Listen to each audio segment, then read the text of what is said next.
Au nom du Père et du Fils et du Saint-Esprit. Aujourd'hui, samedi 17 juin, nous méditons l'évangile de Jésus-Christ selon Saint Luc.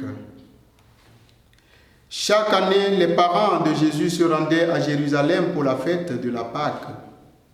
Quand il eut 12 ans, ils montèrent en pèlerinage suivant la coutume.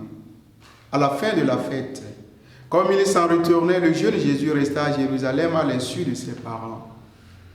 Pensant qu'il était dans le convoi des pèlerins, ils firent une journée de chemin avant de le chercher parmi leurs parents et connaissances. Ne le trouvant pas, ils retournaient à Jérusalem en continuant à le chercher. C'est au bout de 3 jours qu'ils le trouvèrent dans le temple, assis au milieu des docteurs de la loi. Il les écoutait et leur posait des questions. Et tous ceux qui l'entendaient s'extasiaient sur son intelligence et sur ses réponses. En le voyant, ses parents furent frappés d'étonnement et sa mère lui dit : « Mon enfant, pourquoi nous as-tu fait cela ? Vois comme ton père et moi, nous avons souffert en te cherchant. » Il leur dit : « Comment se fait-il que vous m'ayez cherché ? Ne saviez-vous pas qu'il me faut être chez mon père ? » Mais ils ne comprirent pas ce qu'il leur disait. Il descendit avec eux pour se rendre à Nazareth et il leur était soumis. Sa mère regardait dans son cœur tous ces événements. Acclamons la parole de Dieu. Louange à toi, Seigneur Jésus. Viens Seigneur, Esprit Saint, viens habiter en nos cœurs. Donne-nous de pénétrer l'intelligence de ta parole et de nous y accrocher.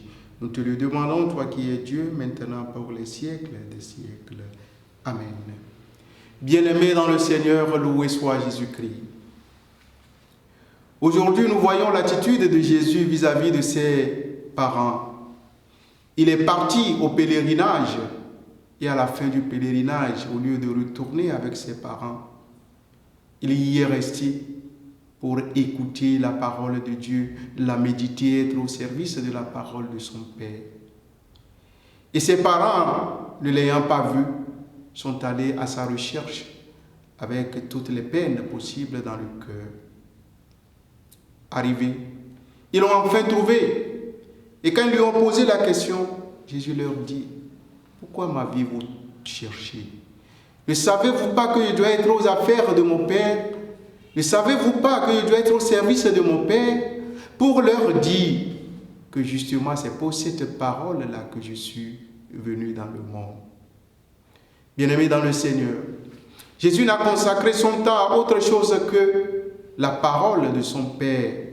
Il est venu pour annoncer cette parole, pour l'expliquer, l'interpréter, afin que l'humanité puisse reconnaître cette parole et pouvoir s'en servir.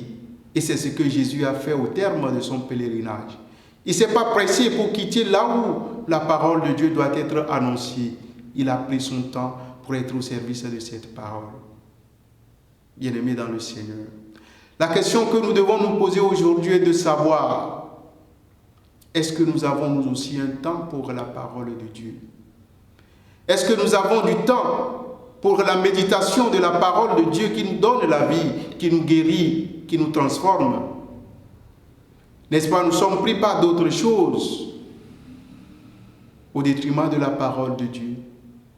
L'exemple de Jésus ce matin nous donne de donner un bout du temps à la méditation de la parole qui nous transforme, qui nous édifie et qui produit des miracles dans notre vie. La deuxième chose que nous devons apprendre est le cœur de Marie. Le cœur qui souffre pour le bien de son Fils. Un cœur qui est au service de son Fils. Elle a peiné pour aller à la recherche de son enfant. Pour une mère qui se soucie de l'éducation de son enfant, il faut qu'elle soit dérangée si elle ne trouve pas son enfant à une heure donnée ou à un moment donné dans sa maison. Mais aujourd'hui, l'expérience a montré que nombreux sont les parents qui s'en fichent pas mal de la vie de leurs enfants. Demandons au Seigneur de nous donner le cœur de la Vierge Marie, de donner aux parents le cœur de cette mère pour pouvoir être au service de l'éducation, pour leur propre bien et pour le salut de toute l'humanité. Et que Dieu Tout-Puissant vous bénisse, le Père, le Fils et le Saint-Esprit. Donne ta vie à Dieu.